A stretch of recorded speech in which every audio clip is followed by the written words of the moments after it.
Yo, what's up? This is Splendid Radio on Pharcyde TV with my co-host Jeremy Scipio. I'm not gonna make no real excuses for him. He's a Dave Chappelle tonight. You know what I'm saying? Shaking some hands and kissing some babies. You know what I'm saying? Like a young aspiring comedian should be doing, especially since he has a personal relationship with Dave. So I get that, but I'm very pleased to have Nikki McGee. You know what I'm saying? He's a very talented artist, and I'd say that you're the first artist as an adult, well, no, period, that I've ever paid some money for a piece of art. And it's crazy because I see how that could be addicting. You know what I'm saying? Because the first piece of art that I purchased from you, which you refreshed my memory because I couldn't remember how we met, but it was at the beat swap meet, and what I would do is go to the beat swap meet, and I'd set up a little booth and sell my screen printed stuff and listen to cool music. It was a bunch of cool people that came out to Chinatown. You know what I'm saying? I had I cannot remember the name of the Chinese food restaurant, but it's just a walk away, but it was ridiculous. I had an opportunity to go down and mess with that. But I'll say you're one of the coolest things that I got out of the beat swap meet. And I had a homeboy who saw the gorillas in the, did you call it Gorillas in the Mist? It was a Beast on the Mic. Beast on the Mic. Okay, my bad. And my boy saw it, and my boy was just fascinated with it, man. I mean, he was really fascinated. And I was like, you know what? I'm gonna find a way to make this happen. And then by me seeing that piece of art that you had, it made me take a deeper look at you as an artist. You know what I'm saying? And so I was like, well, you know what? If my homeboy is super feeling this piece of art, and then I saw how talented you were, I said, well, you know what? I can kill two birds with one stone. I'm gonna figure out a way to get my homeboy to Beast on the Mic. And then I'm gonna figure out a way to create a relationship with you where I didn't know when or how, but I knew that I would, our paths would cross on something artistic. And we've been trying for the last couple of years, but I think this is the year we got to make it happen. Definitely. So along with that, where were you the first time you heard hip hop, and what was the song? The first time I heard hip hop was probably like elementary school. I would say about 80, early 80s, 82 maybe. And it was K-Day. It was listening to K-Day, the AM, the Greg Mack and Bobby Jimmy. Real quick. Uh-huh. You mentioned K-Day, and I had Chris Dowd from Fishbone last week. And he had mentioned K-Day and how powerful it was, and how they played like reggae and they played just popular music, even though it was like a hood station or whatever. They played popular music. But the interesting thing was, back in the early 80s, when you're talking about listening to hip hop and listening to it on K-Day, you had to really have a love for music because it was so much static, man. Right. The opera in the background. We didn't even care. Recording off of the radio, trying not to catch the commercials. Yeah. I remember it clearly, begging for a Ghetto Blaster boombox. But a lot of LA stuff, Dream Team, Rodney O. And then kind of getting the New York stuff as far as like Crush Groove, and probably one of the first and that I was listening to and got, which is crazy, is LL. And me down the line ended up meeting him and doing a lot of painting for him. But LL in the 80s with the radio, my radio, but that and LL and that in junior high, but a lot of the LA stuff and the New York stuff, a lot of Run DMC.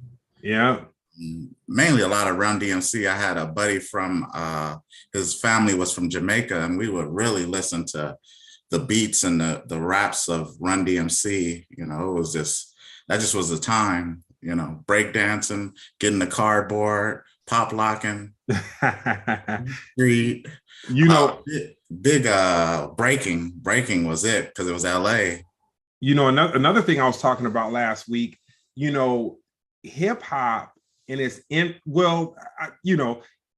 York people knew about it way before us, but I'll just say like 82, 83 or so, when it was kind of in its popular infancy, it's where I'm from, like the South Bay area, like Harbor City, Carson, all that kind of stuff. It was interesting because breakdancing was the equalizer. And what I mean by that, you could have a nerd, regardless if they were Black, Asian, Hispanic, white, whatever, but you had these people who like me personally, I'd gone through elementary school with, and played Little League and all this kind of stuff. And there was just these awkward kids, like what do you call it?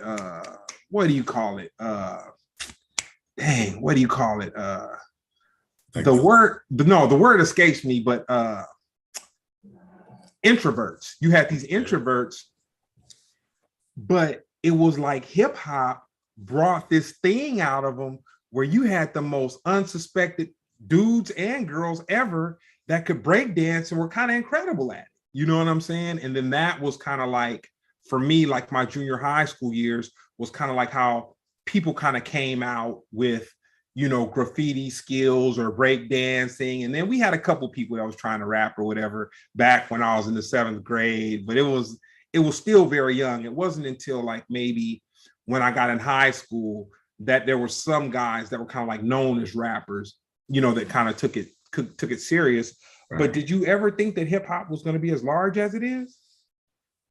I knew it was, but I mean, I would always hear the doubters and hear that, how they would talk about it bad on TV and how they would say it would never last. But I knew that it would be around, just because of the roots, of the, the reggae roots, the break beats, the house parties. I knew it would be big and be around, the style, and then the 4 elements, the graffiti. I mean, they with graffiti, they struggled so long to just have it where it was a crime. The DJing, all the elements. I just knew it would be around for a long time. It's interesting. I knew a dude who, I didn't know him, but I knew his old girlfriend, I guess. But I didn't mess with her. Not like, it wasn't like my homeboy was married to her sister, and my homeboy told me that so my homeboy's sister's boyfriend was a tagger, or it might have been her husband. I think homeboy married her. He might have been her husband. They had gotten divorced, whatever. But anyway, homeboy was probably around like 1990. He was tagging, right? So he had got busted a couple times, and he went in front of the judge, and the judge was like, either you can go to Afghanistan, or it was one of them wars over there. Either you can go to war, or you go to county jail for a couple of years. And homeboy took the military, man. You know what I'm saying? So I say that to say, during those late 80s, early 90s, like during that time, they were kind of, I'm not going to say they was giving taggers the bum rap, but they were really trying to make an example out of, people that were involved in that. So what city did you grow up in? I grew up in LA, around the Crenshaw district, around Dorsey High, the Jungle. Oh, wow. My neck of the woods, all around, like Baldwin Hills, the Jungles, the Crenshaw district, a little bit the West Adams district. I spent some time there, and then high school, I think we moved to probably like the Pico Crenshaw area. Okay. Yeah. Okay. Nah, that's tight. That's tight. What was the soundtrack to your junior high school experience? But junior high, mine, I loved it. I loved the soundtrack. My favorite rap group was Tribe Called Quest. I loved a lot of Afrocentric stuff. So I would say probably junior high school was Tribe Called Quest. um, a lot of Kwame, Heavy D. I was like a dancer with the Polka dots and patent leather beanie shoes. and the hammer pants. Hammer was it. The creepers with Yeah, the patent leather and just dancing with the rayon polka dot shirts and yeah. crazy design shirts and the African medallion. That was it. Like, but really Man, inspired by a lot of New York, you know. I hooked up with my second real girlfriend, man. She was a manager at GQ. Wow. And man, the very first day I met her, let's just say, man, she hooked me up, man. I was just like, dang. I just thought about that with the rayon, because there was a lot of rayon shirts. Yeah, and With the they were paisley. expensive. Yeah, with the paisley Yep. rayons. I was hooked up. That was, yeah, nah, that was something. So tell me this, which movie, hip hop movie, and the people that are watching, I know I'm belaboring you with this, but I gotta build up to who this guy is. Like Nick is dope. So I gotta go from where he was to who he's become. That's But so great. for you, which movie meant more to you? Beach Street or Wild Style?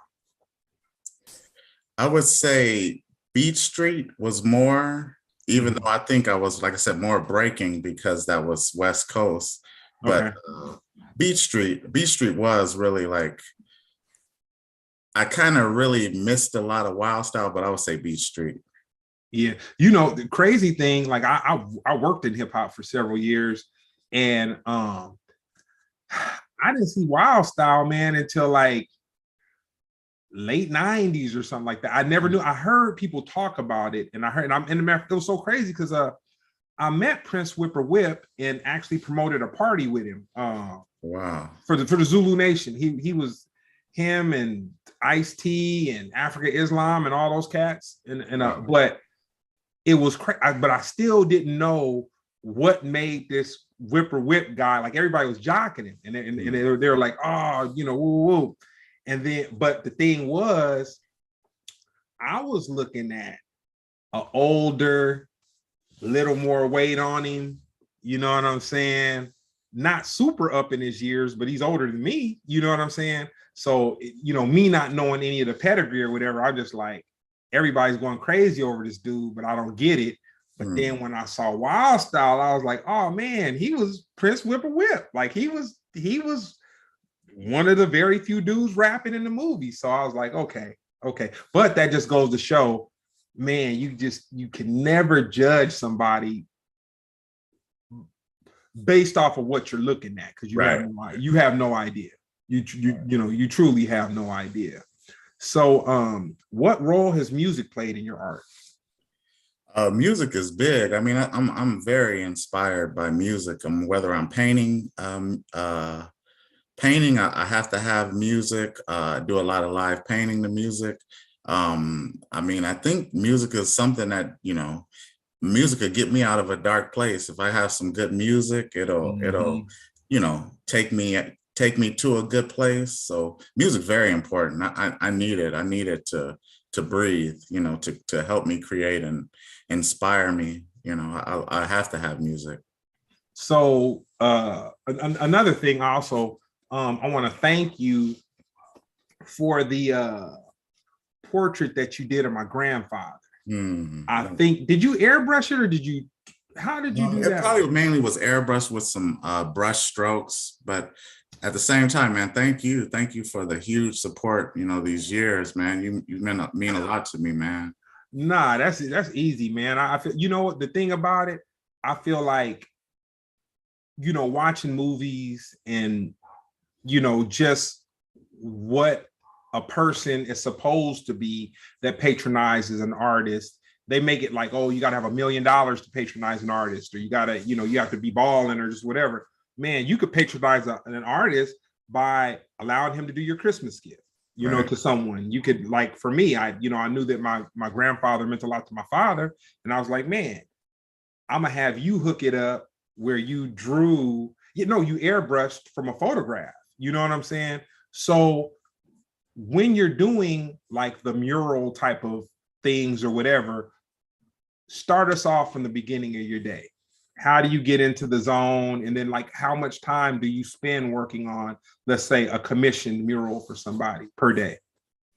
Yeah, everything is different. Like some things come quick, some things take longer, some things I have to research and study to do. Some I might have an art director that's telling me what to do, whether it's a TV show or like I just did some murals for the NFL Super Bowl when it came to LA. So everything is different. Most of the time I'm painting what people want me to paint. Every now and then, probably I paint more of what people want to stay busy and to stay eating. But every now and then I'll get to paint something I want to paint, you know. Or if I want to do an emotional piece, which sometimes it takes a lot, you know, because I do a lot of stuff for social justice and stuff like that. And trying to create a piece where people connect to, you know, sometimes that takes a lot of digging and energy. You know, so every project is totally different. You know, some I might think is going to take me a week or weeks, and some might take me 10 minutes, you know, so it all depends. Some will take me longer. I never know until I start the process, but I always try to plan it to do it as quick as possible, the best as possible. But like I said, I never know where I'm gonna go or what I'm gonna do. You know what? You still haven't been in my office. I got to get you down there. That's one of the things I love about kind of like my playground. It's like I have, you know, the screen printing stuff, I have the wide format printing stuff, I have the UV printing stuff. And it's kind of like no day is alike. You know what I'm saying? So it's not like I've never, honestly, the only time I didn't want to come to my office and my business partner kind of pulled my coattail on it, I was upset with one of my employees. And I just was like, man, I'm not going in there. I don't even want to look at her. You know what I'm saying? And my business partner was kind of like, man, don't you ever let nobody make you not want to come into your business, man. He's like, this is your business. I think I shared to him, like she was frustrating me or whatever. But that's about the only time, man. But I like the freedom of just being able to do different things, you know, and I really don't get burnt. You know what I'm saying? Because I have the option of kind of moving around. Yeah, I got to do different stuff. Even sometimes if I can't take the same way home, I got to take a different way home or listen to different music that, like, you know, I got to always look for inspiration on something, a place I haven't been, you know, or it's crazy. Like just because, you know, you do things or you might travel, you might eat something and then you're like, you know, I just turned 47 and it's like, man, all my life, I'm just turning 47 and I discovered something that I love at 47 that, you know, if I didn't go this way or try this or, you know, it's like so much more living that I hope I can do to discover something new, a food. I know you're a foodie and like just, you know, having a food or something that you like and you're like, I've been missing this my whole life. Like, and you're like, man, I hope I can live longer to discover something new, you know. Man, I'll tell you something crazy. I didn't taste carne asada until like the 2000s. Wow. Well, I didn't eat for a long time too, but you know, I live in a highly Hispanic area, just whatever, and I just never messed with it. Like it was, you know, it's crazy because one thing I'll say, I won't say black people, but I'll say ignorant people. It's like you like what you like. You don't want to eat anything different. You don't want to try anything new. You just, you know, you like what you like. And man, I really want to say that my boy that I was telling you about earlier, that he owns Taco Nazo, he got me on these shrimp tacos or whatever. And then I was just there and I had started eating meat again, beef and pork again. And he hooked me up with some carne asada tacos. And I was like, oh man, this is the secret meat. This is why. This is why. Like, this is what they've been into. So Yeah. It's like I said, it's always discovering. I didn't like anything green. My wife's Mexican, and Mhm. so like now I gotta have guac, and I never would eat anything green. And ceviche, I'm like, I've been missing ceviche all my life. Like Oh it's so man. incredible, man. Like I said, Yeah. you just want to live, you just want to travel, you just want to taste, you want to see, man. It's and find inspiration in something you haven't had, and that's what Nah. living is. No, so that sounds like it's been probably about 2 years since we've had our last little brewing some Mexican food. So it sounds Yeah, like yeah. we need some of that in our very near future. No, definitely. So when did you get your first commission to paint somebody that made you say, dang, I probably could make a living off of this if I do it right? I got a lot of commissions because I begged my mom for an airbrush. Money was tight, and she got me an expensive airbrush and compressor. And when I got that, I would start to paint and sell t-shirts to my friends at school. This was like, I think I was going into the 10th grade. So I would sell t-shirts to my friends. I think I would airbrush like t-shirts for different clubs of my mom's friends. So I would make money doing that. Um, the first project I got, and I still, even when things were flying high, it was like it was too good to be true. Like the first project I got, I ended up, which is crazy, I ended up painting for an event planner who was doing events, and one of her big clients was Snoop Dogg. So I would do big backdrops for whatever his kids' parties were. If it was SpongeBob or Spider-Man, I would do these big old foam cutouts and airbrush them. And the crazy thing was DJ Mustard was being taught by his uncle who runs the GS. Oh, wow. That runs the GS, DJT. He was carrying the crates and learning DJing from his uncle. And I was doing those parties, the Snoop Dogg kid parties. So I was making money, but I still couldn't believe that, or think that I would think I had to work a 9 to 5, that I couldn't, work a job, because it's so programmed into you that, you have to either go to college or you have to work a 9 to 5. So even now I feel guilty sometimes if it's like, I work super hard to be where I'm at, but it's like, you're thinking like most people are at work and I'm working, when I want to, how I want to. So, it's so what I want to do, it's like my dream. So I sometimes I just can't believe it's true. I felt like that once upon a time, but I let that go. That was very brief moment, because, for me, when the LA riots jumped off, I worked at Abercrombie and Fitch before it was the limited corporation. This is back when it was kind of like a Ralph Lauren type of thing or whatever. Wow. And my manager was from Illinois. She's from Illinois. And basically the deal was, if she could manage a store in California for 2 years, they would let her go wherever she wanted to go in the country and manage a store. So the riots jumped off, and I was like the only Black dude that worked in the store. So long story short, she called me. We were on curfew, and she called me and she said, if you want a job, you're going to be here tomorrow morning. Like, she called me on a Friday. So you're talking about me coming in on Saturday. And, fools was going crazy. It was, man, you remember the riots. It was, Oh, yeah. It wasn't something you wanted to move around in. You know what I'm saying?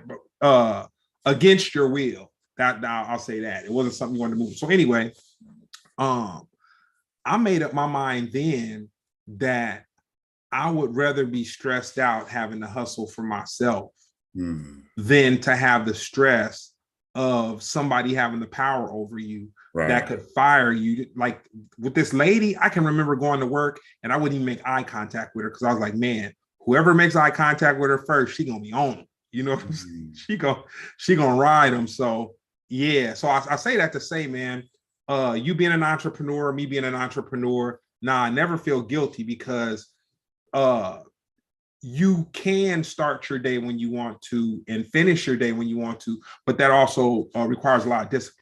You know what I'm saying? Because other people, the people that do work 9 to 5s, if they had the choice when they could start their day, they'd probably be getting up out of bed at noon or something like that. You know what I'm saying? Like, and it's crazy because, you know, even with people that I've hired, like the employees that I've had and whatnot, I noticed that some of them can work well where I'm not managing them and just being all over them like all the time. Like they do well, just, you know, I could just give them a project, turn my head, leave the office, come back, everything is straight. And some people, you just gotta walk them through every step and stay on top of them. But it doesn't make either person bad. It's just certain people need an environment of discipline, and certain people, they can move without it. But I say all that to say that you should never feel guilty because you have what appears on the outside to be more than the person that works a 9 to 5. Because, you know, man, I work hard. Yeah, you got to be very disciplined, you know, and able to learn on the fly, you know, and be more responsible, you know, because it's so much responsibility. But yeah, I mean, it's just that it's not that I feel guilty, but it's just like, man, you know, everybody, the norm and how they drive into you on how and what you're supposed to do. And I don't know, as a kid, I've always questioned everything, and you know, every adult's not telling the truth, or you know, just questioning everything, you know, like I used to ask 1,000,000 questions, 100 questions. You was a little rebel. Upset, but yeah, just being that creative and asking questions, and you know, go to a job and who makes the most money, why they make the most money, and you know, like just, you know, making sure I'm good and getting what I want, you know, and doing what I want. Nah, that's dope. So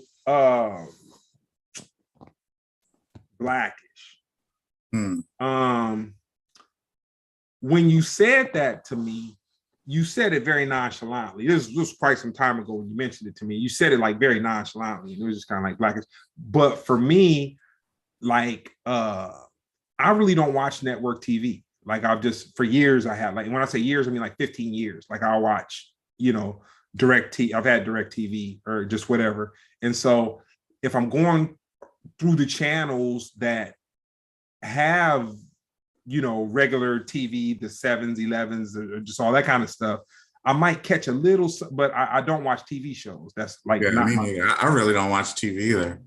But you ended up on Blackish. So when you ended up dealing with Blackish, did you understand how big of a deal it was? Or after you started the project and the relationship, you're like, oh, that's what this is? So how it happened was I had an idea years ago to create, because I ended up doing these live paintings where I paint a portrait in 5 minutes, 10 minutes to music. And so I was going to do a tour where I hit all these landmarks like Hollywood, Vegas, New York, maybe some international places. So I pitched an idea to all my high profile clients, and Anthony Anderson was one. And so I ended up doing Anthony Anderson's son's bar mitzvah. And so it was a great event. We had the event. I painted T-shirts, caps. They were giving away Adidas and Kangos to the guests. I painted the backdrop where everybody took their picture in front of, and then the custom items for all the guests. And so the event was great. He ended up going to like Wendy Williams and Arsenio Hall. Real quick. You telling a great story, but I was gonna kind of act like I was cool and sophisticated, but I gotta spin the record back real quick. Okay. A bar mitzvah. Bar mitzvah. Tell me about that just a little bit, and then let's hop back into the double dutch. Well, I do a lot of bat mitzvahs and bar mitzvahs. And his son went to school with a lot of Jewish kids, so he gave his son a bar mitzvah and put a little hip hop twist. And the picture of him I painted on the backdrop was his son wearing an Adidas suit, a Kango. He had the chain with the rope chain with the money sign and some shell top Adidas. And so everybody took those pictures. And so he took that, the backdrop, he took it, you know, and he shared the story of giving his son a bar mitzvah on Arsenio and Wendy Williams and Jimmy Fallon. You know, so I had an airbrush artist come and he told about the event. I gave my son a bar mitzvah. And so he showed the picture. And then, like I said, I was trying to do that event where I do the live painting. So I was trying to raise money. And so I got at Anthony Anderson. And I was like, hey, you know, I'm trying to raise money to do this event and some other celebrity clients that I work with. And then I was like, oh, like 2 years passed. I'm like, oh, well, Anthony Anderson, he's Hollywood. He forgot about me. And so 2 years later, he calls me. He's like, hey, I'm pitching this TV show. It didn't have a title. He said, I'm pitching this TV show. And I'm going to tell the art directors, I want you to do the same thing you did for my son's party. The art directors will contact you and tell you what to do. And so I ended up, for his party, son's party, I did a 10 by 10 foot backdrop, hand painted. And the directors had me go 10 by 20 feet. And then they only gave me like 2 days or 3 days to do it. Real quick, not to give the game away, but not for you, but maybe one of your artist homeboys. You can do it small scale, high res, and give it to me, and then we could probably cut some of that time down. But I'll let you go. Oh yeah. Like I said, I was doing them by hand, you know, Woo. and it was taking forever, which is that's what they wanted at the time. Mm-hmm. But like I said, I did that, and I thought Anthony Anderson forgot about me. And so, like I said, 2 years later, he hit me up. He had a show on Untitled, him and Kenya Barris. They were on the Disney lot, and they were just working on the pilot. So I did the backdrop, and they created the party scene, which was for the pilot. And then next thing you know, after I did the work, you know, I heard from the art directors that the show was picked up. They had 12 episodes. All of a sudden, I see the billboards everywhere. Just everywhere I could see the Blackish billboards going up. So I was like, oh, this is huge. Mm-hmm. I did the work and it aired. I mean, it was an incredible experience. The first pilot episode to be that very first episode. And so I thought that was it. And then Lawrence Fishburne, for the second season, he requested a picture, which was, you know, I'm a kid of the 70s, was those black velvet paintings from the 70s. Yeah. He wanted a nude Afro lady, and I created that. And so I did that, and they used it because he stayed in the guest house for the second season, and they used it and showed it a couple episodes or a few episodes. And then, like, it's crazy how everything comes full circle. I mean, I didn't know I was going to be an artist. I would come home every day after when school would go back in and watch Good Times and Sanford and Son. They played it all the time when we went back to school in September. And watching Good Times, I always loved the Ernie Barnes art, right? So the second season, I did that Lawrence Fishburne painting. The art directors called me up in the middle of the season, and they're like, hey, you think you can do that art like Ernie Barnes, like Good Times? We're going to do a Good Times tribute episode. Man, it was like I was born all my life to do this. Like I was raised up watching Good Times and did it. So they had me do a sample, and my artwork, I changed it up, but they were like, you know what? It's too much like Ernie Barnes art. Make it your own.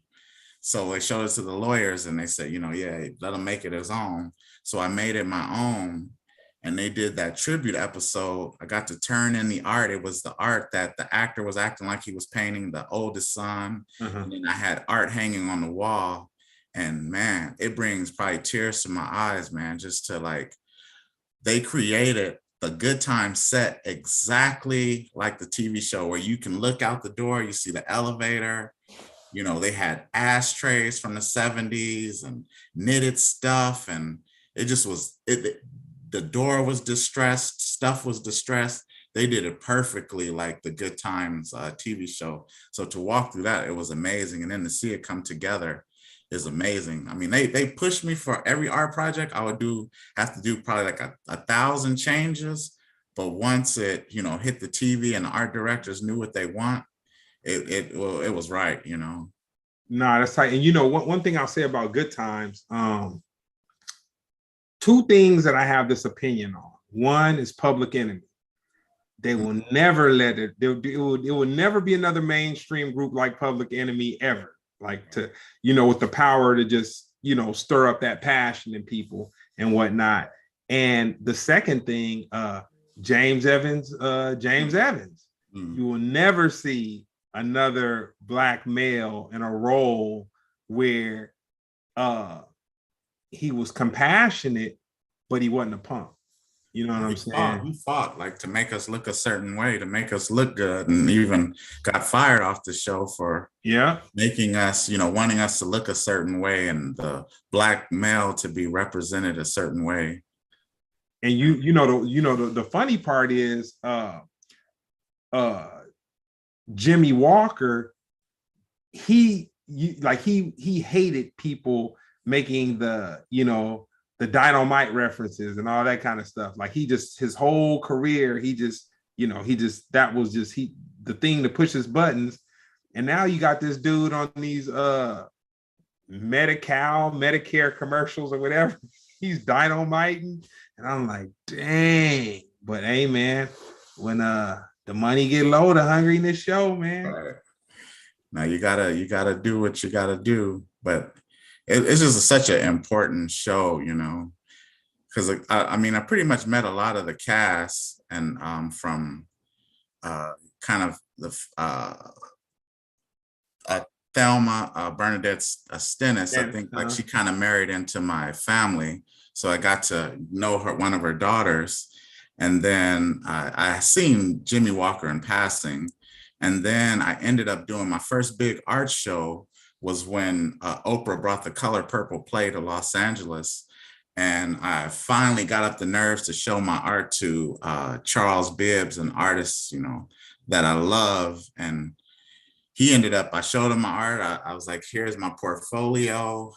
I was very nervous. I didn't know what he was going to say. He said, hey, Oprah's bringing the Color Purple play to LA. I want you to do 2 pieces. I did it. Ended up being a real big show. He had a studio called Studio 626 and Wine Bar on Spring and 6th Street. I would, did that art show. I ended up another artist, and she painted too, and she was great. And I had a crush on her. I'm going blank. Jeanette Dubois. So I ended up meeting her. I had such a big crush on her. And so she's sitting in the wine bar by herself when the art show is going on. And I go to introduce myself, and I'm like, hey, I'm, Nick the artist. I'm one of the artists. And she goes, oh, I know who you are. Those are your paintings right there. I was like, wow, like this lady who I had a crush on, that so beautiful, so nice. I mean, she's done a lot of stuff for the culture and for us that, like, I was blown away. She knew my art, you know. No, that's a big deal. Yeah. That's a big deal. So tell me this, when did you realize that, so I know that you were doing these situations where you smart, man. It's crazy because you're an artist, but you also have an entrepreneur's mind. Because man, hooking up with the event planners, man, I kind of fell off with that, man. I had a couple of them that I had cool relationships with, and man, they'll keep you busy because it's like out of sight, out of mind. Like if you're working with them and they're dealing with people, they're going to keep, they're going to shoot you all to work, and they really don't want too much other than to keep their clients happy. You know what I'm saying? So when did this culture thing start where people would get together and want to drink wine and want to try their hand at painting and all this kind of thing? How was that introduced to you? And then how did that become a thing? For me, it was the main events that I was doing was airbrushing. I never really used a hand brush, I didn't really use a hand brush that much, only if I had to add stuff to my artwork. And so one of my buddies who I airbrush with, I guess he was going for the sure money that we make airbrushing at events. So he's like, hey, you want to cover this paint and sip event. And at the time it was something new. It was trendy. Everybody was doing it. It was a thing to do. So I was like, you know what? I'm always wanting to try to take a different route to see what's in it. And so I ended up doing it. Not really, like I said, I didn't really have too much experience with a brush, but I knew I could pick it up. And so I went there, and when I seen it, I just knew that the networking was incredible and that it would help grow my business more to where I'm painting with. It could be a judge, a teacher, a business owner, a nurse, a city person. And I just, started doing it, and it was just a great way to connect with people. And I just figured out a way to break down these paintings where the outcome for every guest would, be pressure free and have fun. And it just, took off. Like, the company was owned by two ladies, and they had a great social media presence. And then, I learned a lot from them. I learned a lot from the people we were painting with. I just knew it was just a great networking place. And then, I would do some of the paint and sips on my own. And then the first two owners sold it to the two owners that have it now. And I stayed on, and it's just, they moved the business to Inglewood. And, Inglewood is just such a great place, growing place, and a place to be that, with God and timing, it's just been such a blessing, just being able to network just with so many people. So with that, like I said, the buddy I gave me the gig, he went for the shore money. I, kind of built up to where, I just seen the networking and just meeting people and interacting with people and learning what they do. And they would just refer me for stuff and just look out for me. I just, it was just a great way. If I plant those seeds, and then it just grew, man. But it's a great thing. People need painting and creativity. It's therapeutic, man. No, definitely. So, has faith played a role in your decision making? Definitely. Faith has played a part. As an artist, it was insecurity of building yourself up as an artist, learning, being hungry early, and then trying to figure out what's going to make me an artist. And am I a great artist because the money I make? Am I a great artist because I'm famous? Am I make a great artist because of the money I make? What makes me famous? And when I realized that I have this gift, God gave me this gift, it's fed me every time I needed to be fed. Every dream I dreamed of has come true with art. That if I realize that if I'm got this art to help others, people around me, and then that's where it just took off, man. Just knowing God gave me this gift to help people, help different causes, different issues, different social justice things, like just helping people. And it always feeds me, man. I could, whatever, it just pulls me out of darkness. It feeds me, it soothes me. It's nothing but God, man, So tell me this. When I was coming up in junior high school as well as high school, and music, urban music, I'll say, it wasn't as popular. Like you didn't have too many urban songs going pop. You had R&B, whatever. It seems to me, and I just want your opinion on it. It seems to me that with the popular artists of today and the younger rappers and whatnot, it seems like they don't make songs about social issues. Would you agree? Or rather, let me reframe that. The artists large enough to have their music heard do not make songs about social issues. Do you feel the same way about that? Because it kind of seems like, I feel the same way. I know like everything was uplifting. Not everything was uplifting. Like you had even your NWA when they first came out. It was social issues. It was a balance. It was balanced. It was, I don't know. I think it seemed like back then everything, now like you were shunned if you were using drugs. Now it's cool to use drugs, you know, like More, yeah, more. the hardest, the craziest, the hustle. You got to be out, what out scamming people. It's like, I don't know, it's so toxic now. I mean, but for me, it's like learning, you know, meeting Sammy Davis Jr. and Michael Jackson and these greats and Luther Vandross, and understanding Stevie Wonder, that they made art to be timeless. Mm-hmm. And that's what I try to do, try to be timeless with my art, that I want to be legendary. I want to live forever. I don't want a trend. So I always like try to listen to my heart and try to create how I feel, you know, of just something of just being good, you know, like something positive, something that feeds the people, that put some light on the darkness. So Some soul food, man. You want to give them some soul food. I feel you.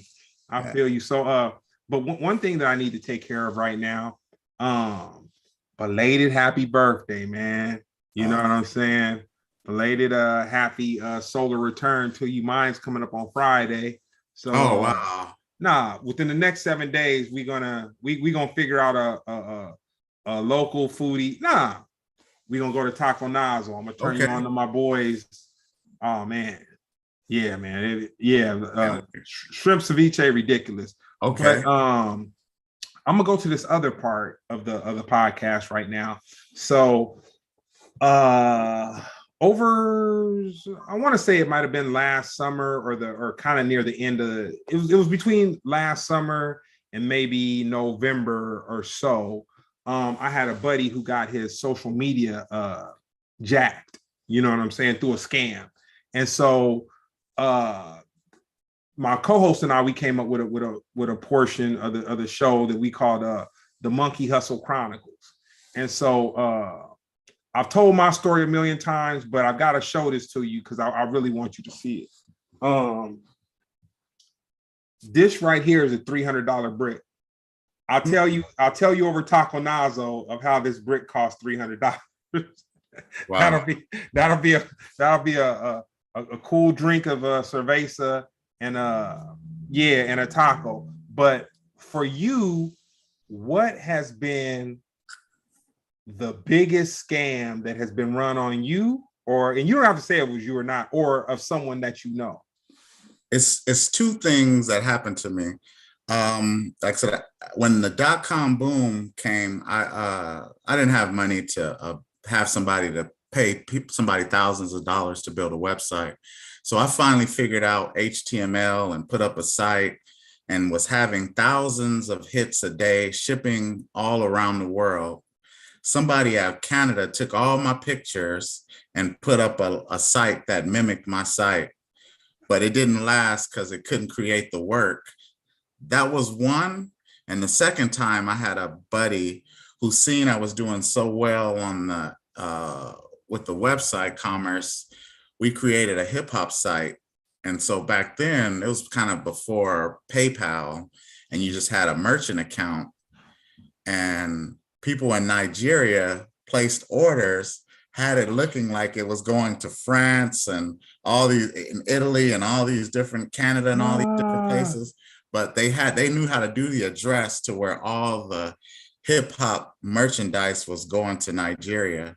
The time when they had them pants with the NBA logos. And I know what you're talking about. Yeah, Japan was a cracker. I knew. Anyway, I got a million stories. It was all like, man, I lost probably $3,000 to $5,000, but the times was so like, I mean, the .com was so popping that oh man, I probably made that money back in like a week, you know.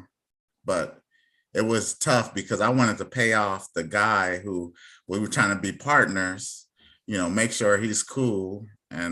But I was able to get out the hole pretty quick just because, you know, it was just so popping at the time, you know, where you could make that money quick online. Dang.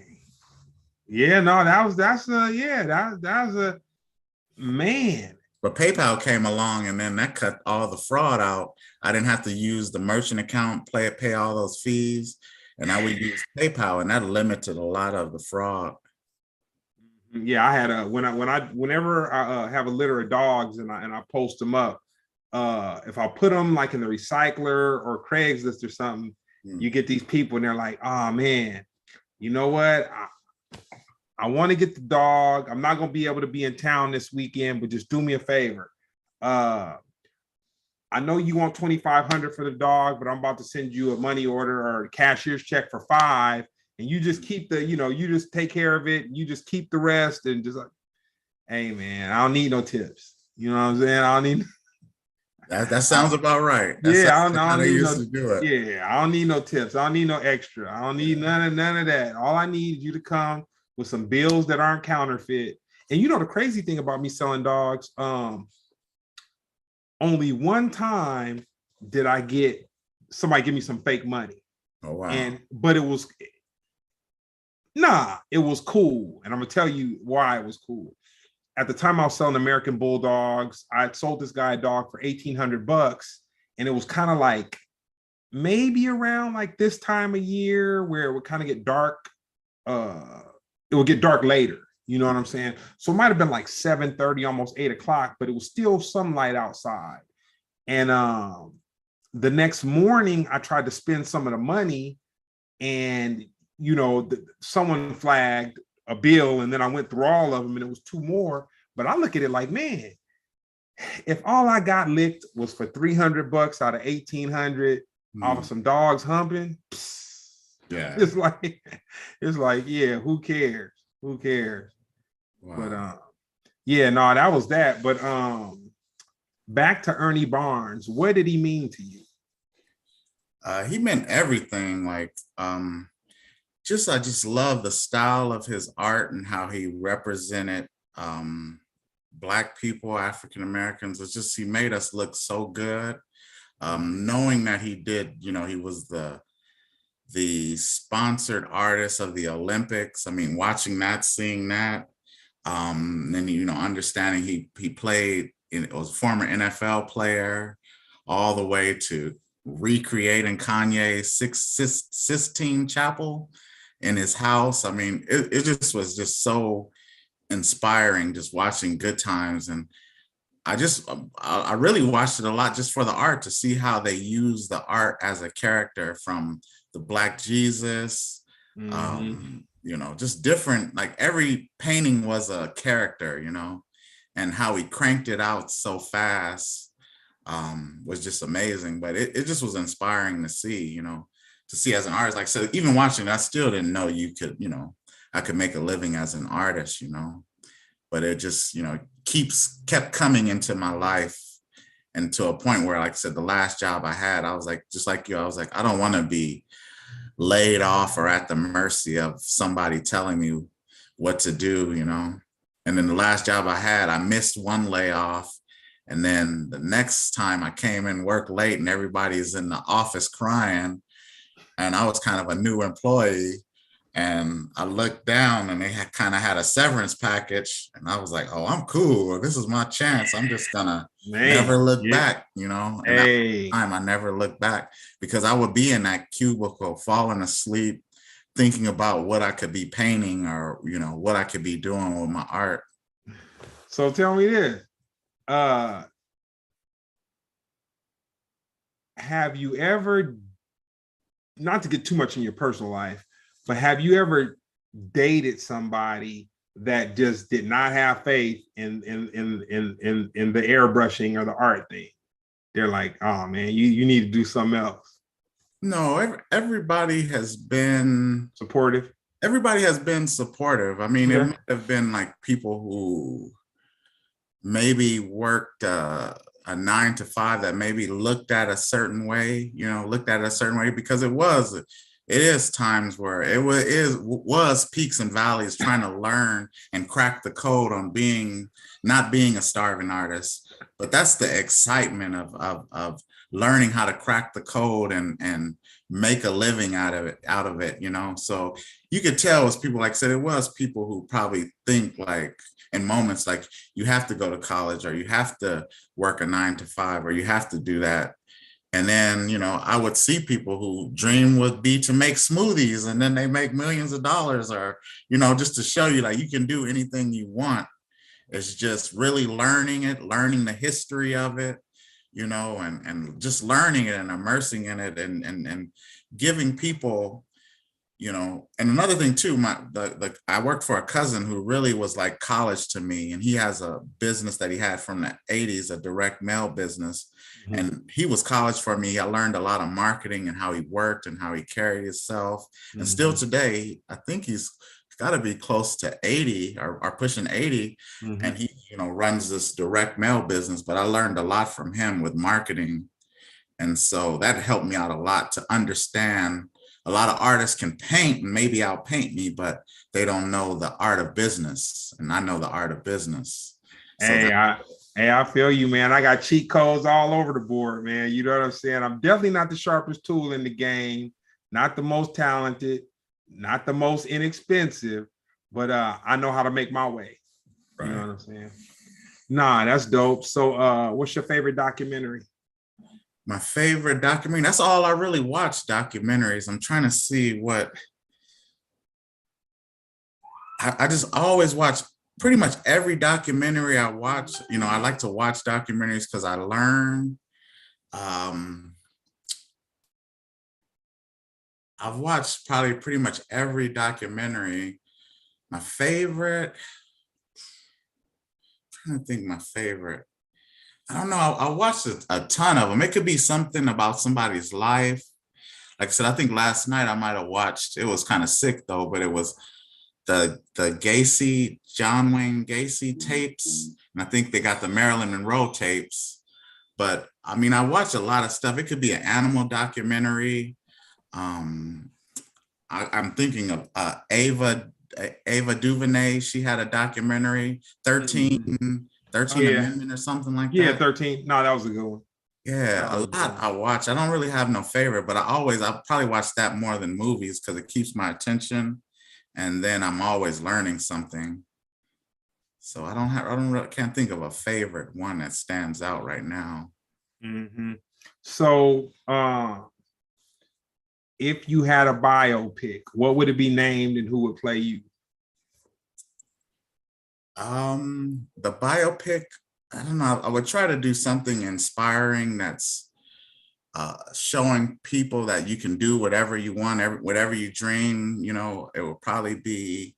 I did an art show, and my last art show, I did this art show, and I'm like, everybody was telling me they had something to do and they wouldn't be able to make it and wishing me the best of luck. And so I went into it like, oh, like, man, it's about to be a bust. I wanted my first successful art show, sell all my paintings. Everybody said they had something to do. And I did this art show and it was called Dreaming While Awake, I think. I think I called it Dreaming While Awake. And it was like super packed, sold all my Yeah. pieces. Yeah. Probably be something on the lines of dreaming while awake or coloring outside the line or something Uh-huh. like that. But to play me, I don't know who would play me. I like the actor who's married to one of the twins, Tia and Tamara. I like that actor, that Okay. husband who does the actor. It will either be him or I will probably go to my cousin Michael Pagan, who was an actor, to play me. I would probably have him play me because I can kind of tell him, you know, and show him what to do. But I don't know. I probably would have my cousin play me. All right, man. Well, when it jumps off, just break me my 15 to 25%, man, for just planting the seed. You know what I'm saying? Just keeping it going. But nah, that's tight. That's Definitely. tight. So what's the best advice anyone's ever given you? The best advice.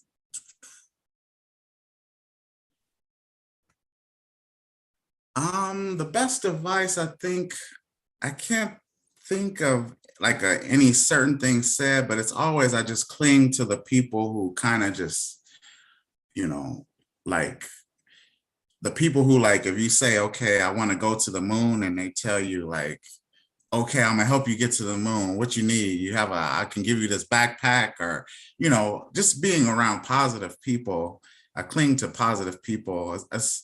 so many positive people, so many great people. So I just try to cling to people who have positive energy, and I try to return that positive energy and just, let people uplift people and be a light and just tell people they can do whatever they want to do, and just be encouraging. We all go through things, and it's just, the human spirit is amazing. The people who, we all go through things, just the people who just keep moving forward. Mm-hmm. So your most legendary moment. A most legendary moment.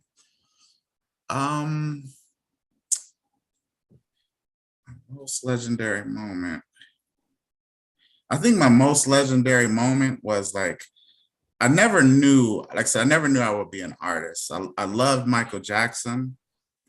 And so I think probably my most pivotal moment was my mom didn't really have a lot of money and at the time, and the Jackson Victory Tour at Dodger Stadium came to town, and she sent me with one of her coworkers and gave me enough money where I could buy the program that was like $30 back then, a big old huge program with all the pictures.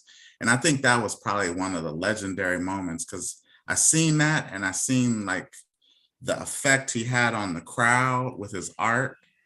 And so I was like, I wanted to do that. I even thought I was going to be a singer. I did comedy. I thought I was going to do that. I knew it was something entertainment. It all even kind of tied together, being an artist and doing live painting, being able to do these performance paintings with my art, and understanding I have to give something to the people that they're going to want, something that's incredible, that I try to do things that just are incredible, or that you think you can't do, learning from Michael Jackson and seeing how he tried to perfect things, and I think that probably was my legendary moment, that Jackson 1984, that Jackson Victory Tour. Nah, that's tight. And the sad part about Michael Jackson,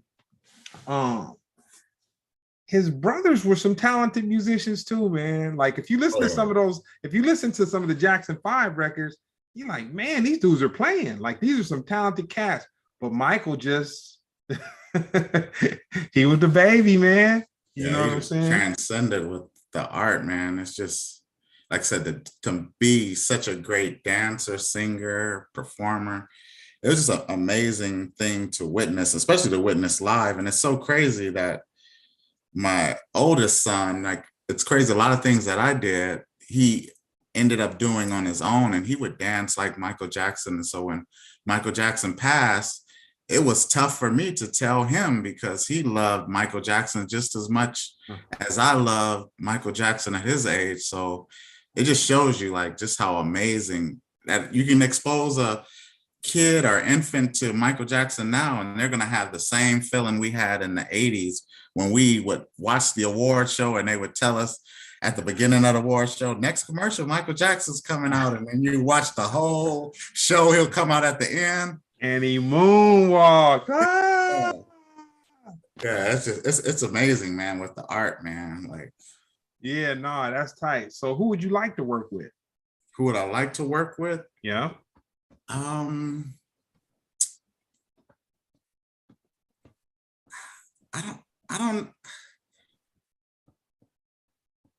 think artistically, with Chris Brown, with his art, I mean, that would be cool to work with Chris Brown. I love his artwork and his vision. I mean, I know a lot of people love him for his music and his performing on stage, but I like him as an artist.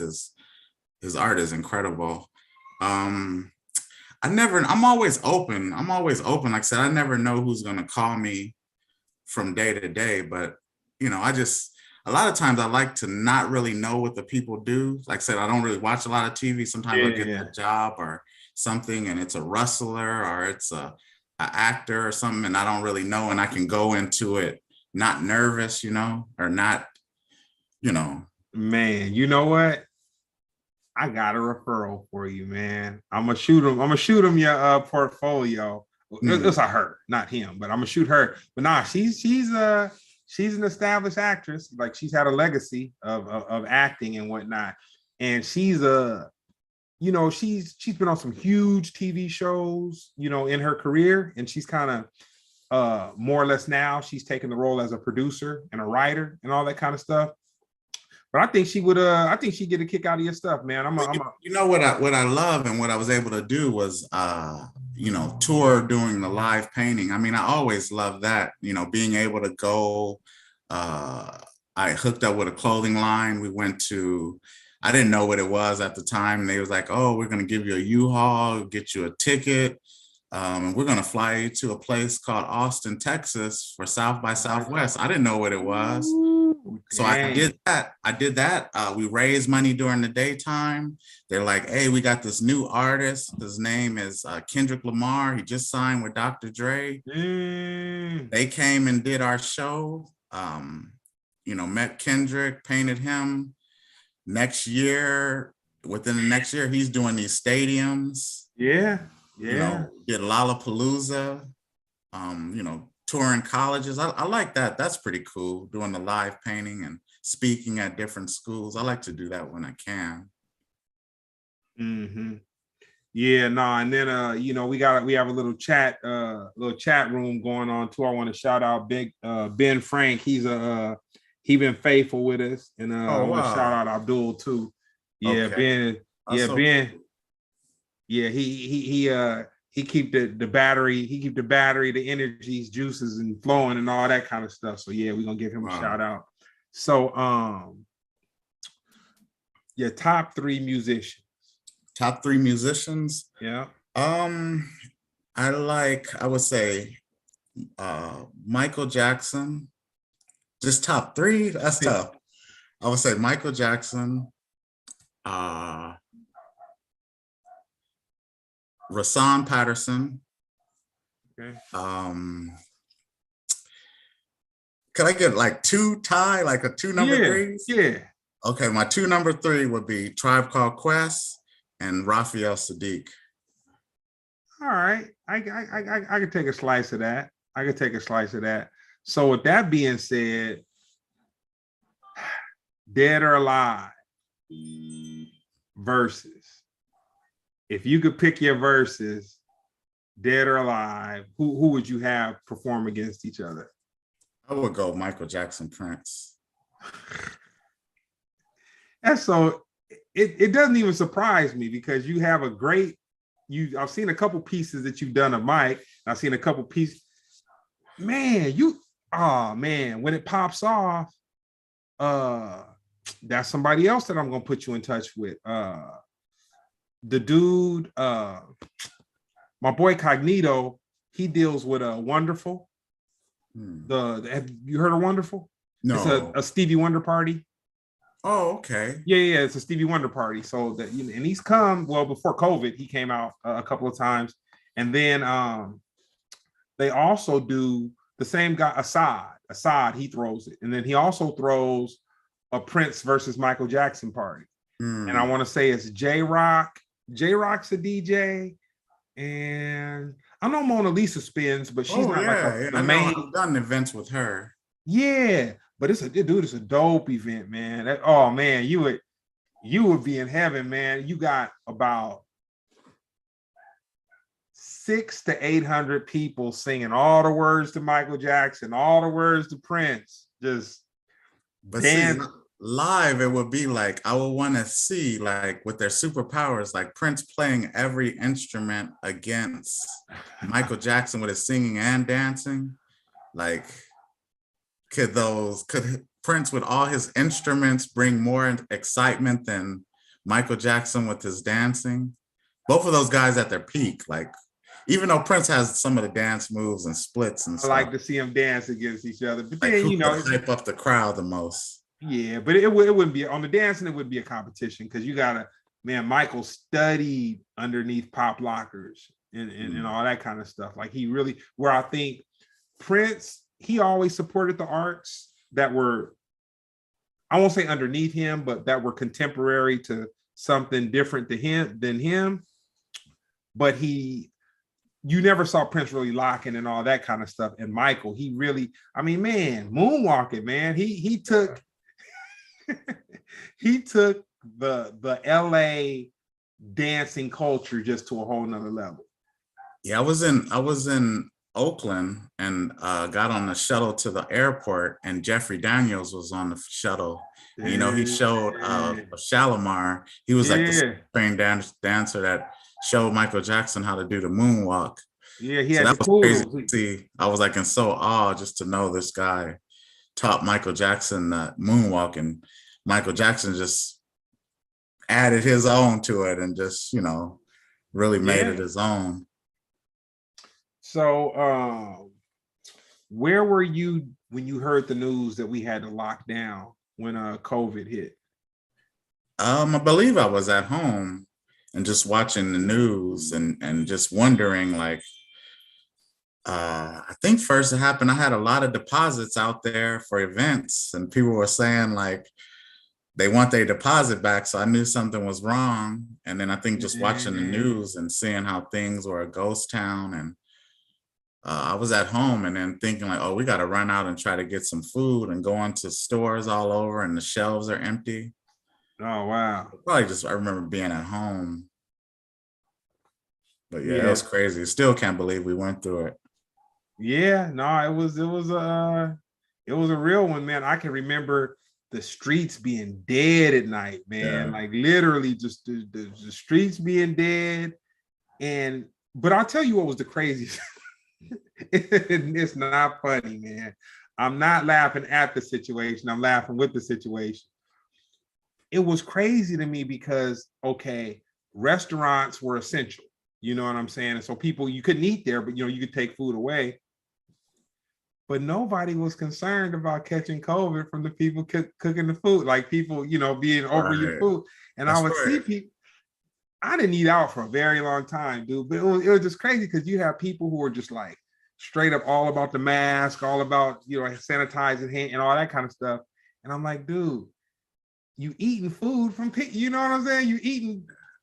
Nobody, we didn't know what was going on. We didn't know what was, you know, because they were trying to make it like it's just floating particles all throughout the air, you know. It was made it so scary. You know, you touch stuff and it lives for this long on stuff, and you know, it was crazy.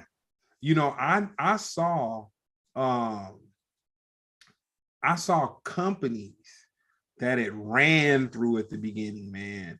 And I'm talking about like 10 people infected, 15 people infected, all that kind of stuff. And I was just like, dang, like it's right. But you know, the crazy thing, I was around 3 people that had it and closely around, but I never caught it, man. Yeah, I didn't catch it. I never, you know, knock on wood. You know? Yeah, it's still kind of going on, but I didn't catch it. Yeah, no, I was blessed. So tell me this. I'm gonna wrap it up with this one, and then we gonna have to bring you back though, man, later on, because we got a whole nother conversation. Oh, you know what? You would be a good conversation for. I got a cat who does comic book illustration. Wow. And then I have another cat who does just illustration in general, and he has his own kind of like little comic theme to it, but it's not like a DC Marvel type of thing. But that would be a great conversation, the 3 of you guys, though. I think that that sounds cool. Yeah, I think that'd be a great conversation. So now that we're not in a quarantine anymore, everybody's kind of running buck wild out here, you know what I'm saying? Doing their thing. Where do you see social interaction going in the next 2 years? I don't. I'm kind of like not discouraged. I'm not discouraged, but I don't know. I think our social interaction with social media, computers, iPads. I think I'm like a kid of the 80s and 70s when we interacted. I think a lot of people are socially awkward now. I think that's going to continue. You know, that's a cultural thing though. Yeah. Like I really believe that's a cult, because you know, the monkey hustle that I was telling you about, one of the cats was on the phone. He's a younger guy by, at least 15, 20 years. You know what I'm saying? He's younger than the guy that I knew that had the situation happen to. And he said something about text messaging, and he said how, speaking to people is kind of awkward, just texting them or DMing them is just easier because you can get your answer. And then I was listening to him. Like that, no. But like I said, a cultural thing. I had to look at so me coming from, when you're young, 16, 17 years old, you had to talk to a girl at the mall. It was no Bentley, it was no gold, it was no, nobody really had dope cars or nothing like that. So you had to talk for yours, or you had to dance with a girl. You had to do, there was some interaction. But culturally right now, people talk through the drum beat of memes, really. It's crazy. It's like you could go on Instagram and Facebook and it'll be somebody with 40,000, 100,000 followers. And then you see them in person and then it's like they have nothing to say. They have created this lifestyle and then they don't have nothing to say. And it's like they're scared to speak to you, but they're so loud on social media. They have this presence that's so big and amazing, but in person it's like they don't know what to say and what to do. So it's weird. I equate it to this. I don't know how big your family is, but my mother had a sister. Aunt Alice. She could make biscuits in 15 minutes. You know what I'm saying? Aunt Alice, Brookhaven, Mississippi. Now, Aunt Alice, you wouldn't see her without a wig and some lipstick on. Like she was going, that's what she felt, that was her being a woman. That was her showing respect, not to herself only, but to other people. She's going to make sure she looks half decent. You know what I'm saying? You seeing people outside of the comforts of keyboard cowboys and that whole social media thing, and them being socially awkward. Hey man, you caught them without their wig and their lipstick on, man. Right. That's what it is. Cause I want to make sure like my social media presence matches my, my real presence, but it's so many people, like I said, I see them all the time, or you meet them and you're like, hey, you're such and such. And then they're like scared or like, how do you know me? Or why do you know me? Like, not even that it's like seeing a celebrity and they're like, oh, I'm too good. It's just, they're just so awkward and out of place. Yeah. I tell people, if you want to know something about me, you call me. You know what I'm saying? Let's have a conversation.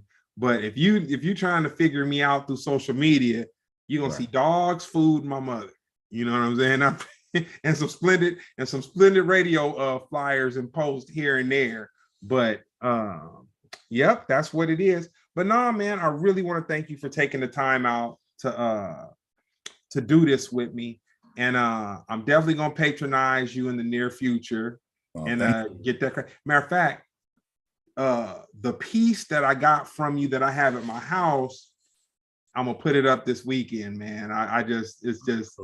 It's so beautiful. It's big too. It's so beautiful. But yep, I know exactly where I'm gonna put it. I'm gonna bless the house with it, man. Put some good energy off in the crib.